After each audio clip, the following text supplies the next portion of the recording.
This past week got something to do with the gospel today. We'll go to that later. There's this Gentile woman in the gospel who had a problem, we call it that. Her daughter was cruelly demon-possessed. And she went to Jesus for help.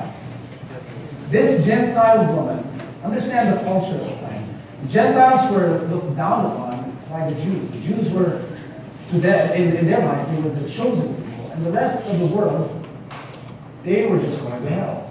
They were not favored by God. They were sinful. And that's how, that's what they were thinking. They were only the ones who were the chosen ones. Sad that even today in the church, there are those who think, I'm chosen, I'm blessed. Others, they're just stubborn and they just can't help just sliding down to hell. So this is the context of the culture at the time. And here she is, going to Jesus and calling him Lord. The eyes of the Israelites, tingin dito sa babae, sino ba ito? Nakiki-Lord ka? Nakiki-Lord. Yung nakiki-son of David. And the disciples told Jesus to send her away because she was bothering them. And she was not deserving of Jesus' attention. After all, she belongs to a cursed race, not to the chosen race of God. She's not deserving. And she's bothersome. And Jesus was not speaking to her. But she was persistent. Finally, when he did speak, he told her something that was not true. Nakikipag-argue about Jesus. What he told her was not true. He told her, I was only sent to the lost sheep of the house of Israel. That is not true. Not that Jesus was a liar. He was intending something to do. He always knew that what he was intending to do. And he told her that. But we know it's not true. Do we say in the creed, for the Jews and for their salvation, he came down from heaven? Is that what we say? Did Jesus say in John 3:16, God so loved the Jews that he gave his only begotten Son for their salvation? Too bad for the Gentiles. No. So we know it's not true. But he had a purpose for saying that, and we will get back to that later. He's not a liar, he's not a racist. He would have condemned, this is what I was talking about earlier, he would have condemned Charlottesville. Narinig niyo ba yung nangyari sa Amerika? Sa Virginia. Yung mga white supremacists. Ang tingin nila, parang yung mga Hudyo, at yung mga disipulo ni Jesus, kami yung karapat dapat, kayo hindi. Kami, puti, kayo itim, second-class citizens kayo. In fact, James and John, on one instance, when they were wanting to go through Samaria to Jerusalem, and the Samaritans did not allow them to go through their area, James and John asked Jesus with an attitude of, who do they think they are? Sino ba itong mga Samaritano na ito? Nahaharangan ng ang piniling bayan ng Diyos. And they asked Jesus, do you want us to call down fire from heaven? And Jesus told them, you don't know what spirit you're of. You're not more superior to them. You're not more special to them. They are children of God themselves. All life is sacred. Is that what we say in CC? All life is sacred. And this supremacist attitude is prevalent not just when it comes to races and ethnic groups. It is an attitude. It is a spirit.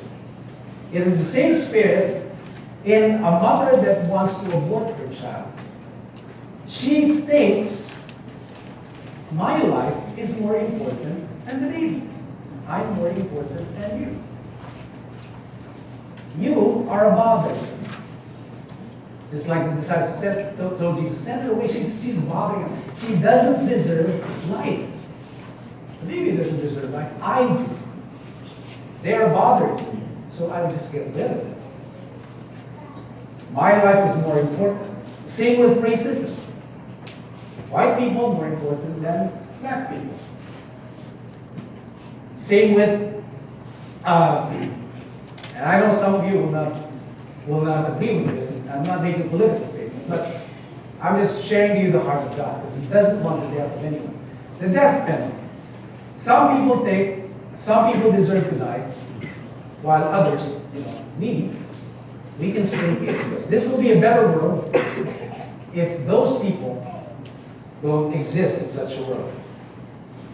We don't choose who deserves to live or to die. We don't choose who deserves to stay in our country or who leaves. That's not the spirit we are on. I have a friend on Facebook who posted something, which was an accident involving a motorcycle, and the motorcycle driver died. And obviously, this friend of mine is a motorist in Metro Manila. But the thing is, when he posted the news, the accident, he said, buti na. Kasi, mga pasaway, mga motorsiklo Okay na naman. Pero siguro lahat. Tabi-tabi ko. Buti na. I mean, who are we to judge, to determine who lives and who dies? Who are we to determine what sin warrants the death of somebody? Because we all sin. Right? No one is righteous, no, not one. We all sin and we fall short of the glory of God. So who are we to say, your sin deserves death? My sin, God can overlook it. Who are we to do that? Which is why Jesus said, that spirit. That's the spirit that is also in somebody who wants to divorce their spouse. Because they think the problem is you. Mabait ako masama ka You don't deserve being married to me. Right? And so we reject them. I thank heroes and martyrs and pioneers. But, just because you urinate around an area doesn't mean you own the area. Just because you died for your country doesn't mean you own it. Just because you found a country or discovered it and you have a certain skin color doesn't mean you have a monopoly of the rights and privileges of the citizens of that country. Doesn't mean you're first-class citizens and others of different ethnic groups are second-class. It doesn't mean that. That's not the Spirit of God. The Spirit of God is equality. The Spirit of God is all of us are children. Sorry to burst your bubble, but God is not the father of the church. God is the father of all. We sing that, the great shepherd and father of the church. And I'm not attacking anyone here, but I'm just saying, God is the father of all. Of all. Jesus died for all. That just because you found a church doesn't mean you own it. It's Jesus' church. He purchased it with His own blood. The church of the Lord. We're not to judge. We're not. And the fact of the matter is, even the judge does not kill. And news for you, God does not kill. Kalabitin nyo nga yung katabi nyo sa inyo. Naniniwala ako sa sinabi niyo. God does not kill. I don't care who you read in the Old Testament. God does not kill. That's not God. God gives life. God sustains life, not suppresses it. He gives life. He doesn't take it. Death, according to St. Paul, death is God's enemy.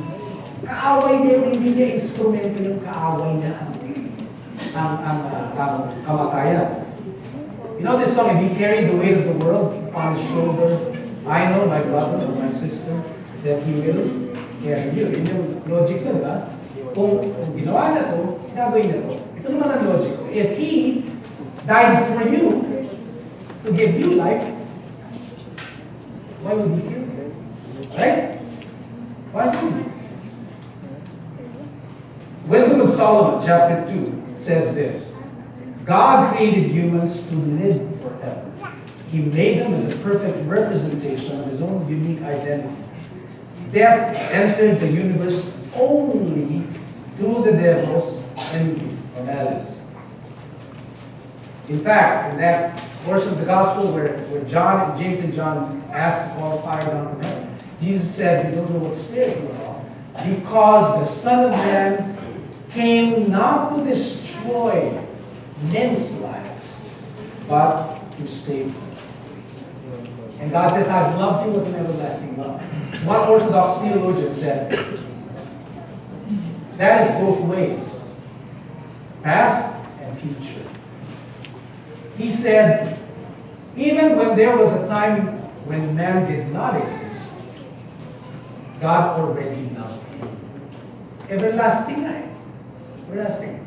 And you know what? Even beyond death, God loves us. And we're not beyond his reach, even after that.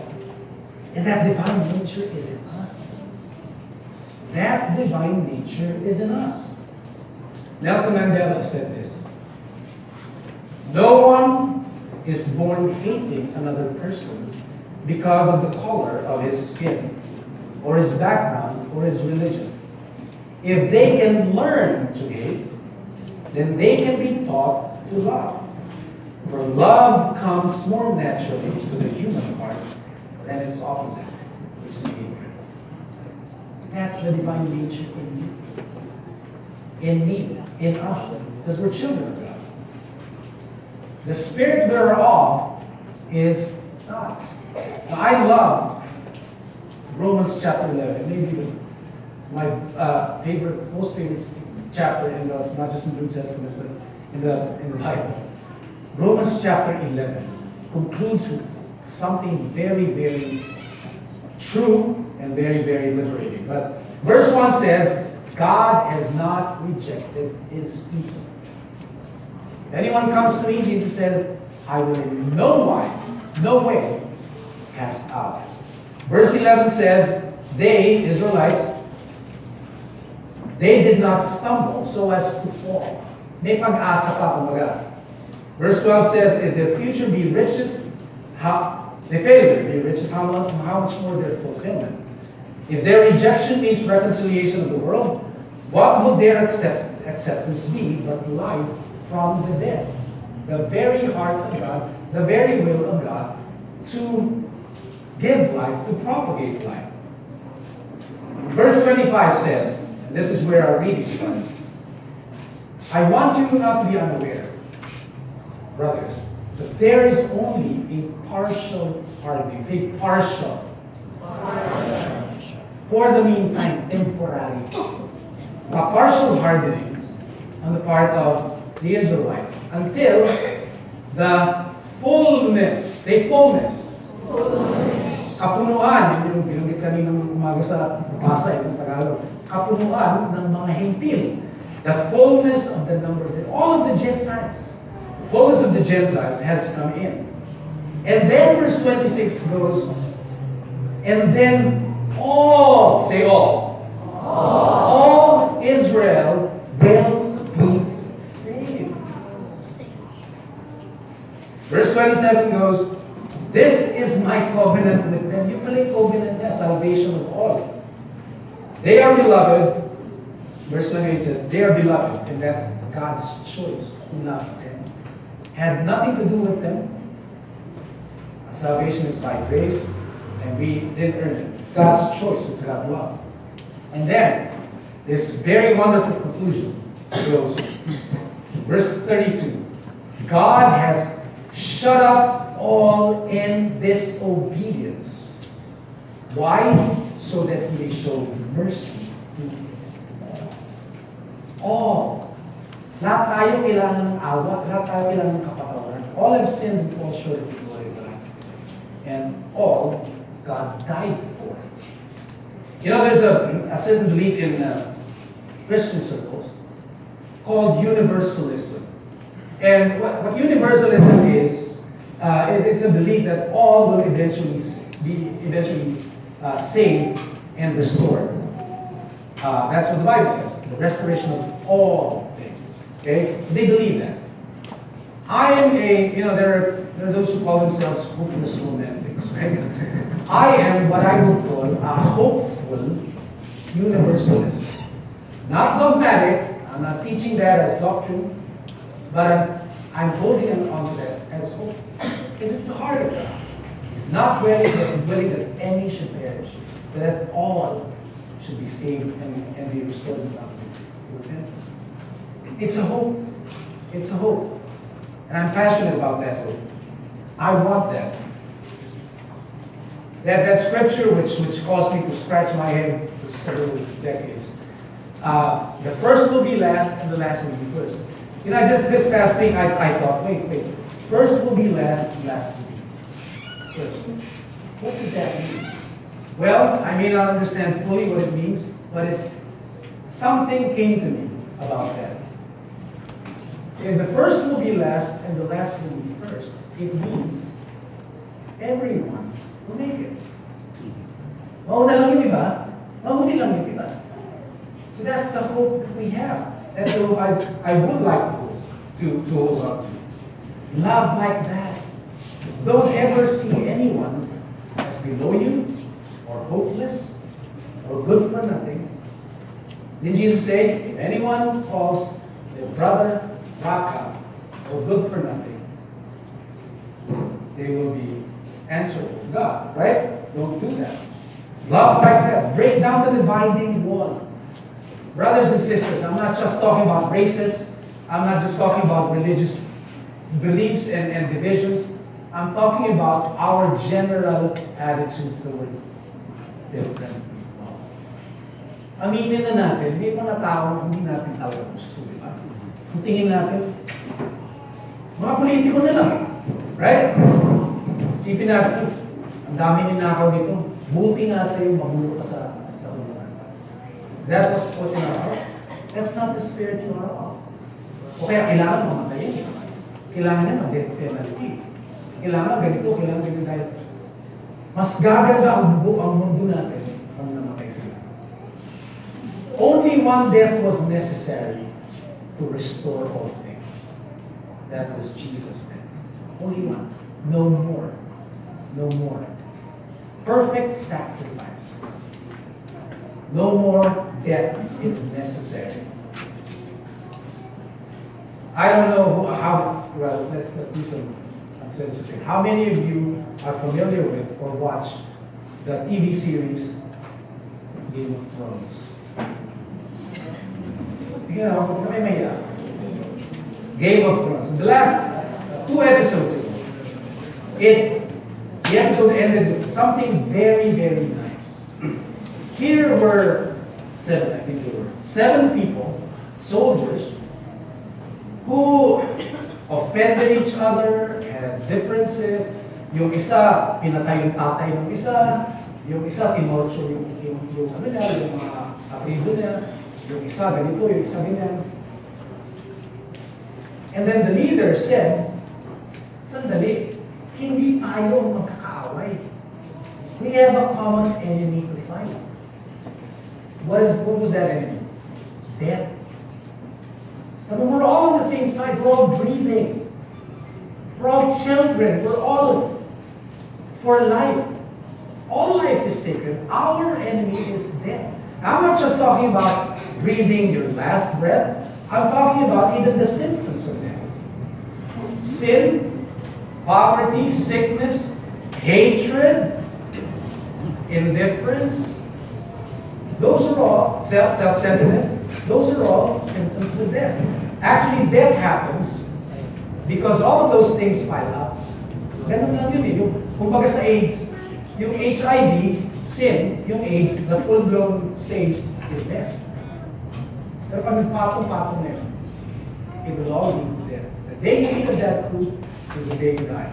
Adam didn't die, but his sins piled up. Right? And then one day we did die. I'm not condemning it. We all die, sooner or later. First, Una-unahan nga lang yan, di ba? Sinasabi natin pag pinamamatay. But we have not yet been perfected. But God gives life. And that's the spirit we are of. Now, back to the woman, the Gentile woman. Jesus was not putting her down. He was playing the racial role to stimulate her faith. To stimulate her faith. So that he would be able to grant her request. Her faith actually was working through love. It's not in St. Paul, Galatians chapter 5. Faith working through love. Her faith was working through love of her daughter. It wasn't even for herself that he was asking this request. Her faith working through love. The sad thing is, some are blessed like children. And they get the bread, not the crumbs. You are blessed.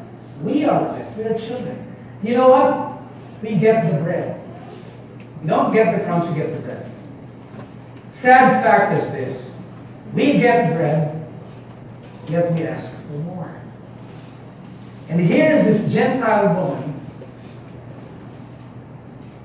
rebuking us and just, her story flies in our face because she said, Lord, I don't need bread. I know how powerful your blessing is. I only need crumbs. Call me a dog, call me unchosen, but you know what? Ambunan mo lang ako ng crumbs. And I know that is enough because you are a God who is more than enough. Yun lang, masaya na ako, and I will go home and my daughter will be here. You don't even need to come to my house, this one person said. Gentile too. I said, I don't. Don't even come to my house. Just say the word. And my servant will be healed. My soul will be healed. But the sad, like I said, the sad thing about we Christians is this. We have been fed spiritually, we've been blessed beyond measure, and yet we ask for more because we don't know what we have. We need to learn to count our blessings and run with them and produce with them and obey God with them and demonstrate our faith with them. Because only a little is enough. But what I'm saying is we don't have just a little. We have more than enough. And this woman is a confrontation to our faith, which is why Jesus said, I believe this was also his objective. To display her faith even to his disciples and to all Israel. And he said, you know what? I've not seen any faith like this, or as great as this, even in Israel, even in the people who call themselves the chosen people of God. Chosen pala kayo. Tignan nyo po, Gentile. Napakadakila ng pananampalataya. Maybe it's time we stop asking for more. Maybe it's time we realize how blessed we are. Because that's the truth in the first place. Don't say I don't have enough, because you have enough. You have more than enough. Don't say I'm just this and that. Don't say I don't have money. Don't say I'm just a Filipino. Don't say, amo ako, pandak ako, sabi-sabi ko. But you have more than enough. You do. You have what it takes to display God's kingdom, to further it, and to let your light shine. You have enough to run, to love with, and to be conformed to His image with. And that, my friends, my brothers and sisters, is the way in the kingdom of our God. Let us all stand.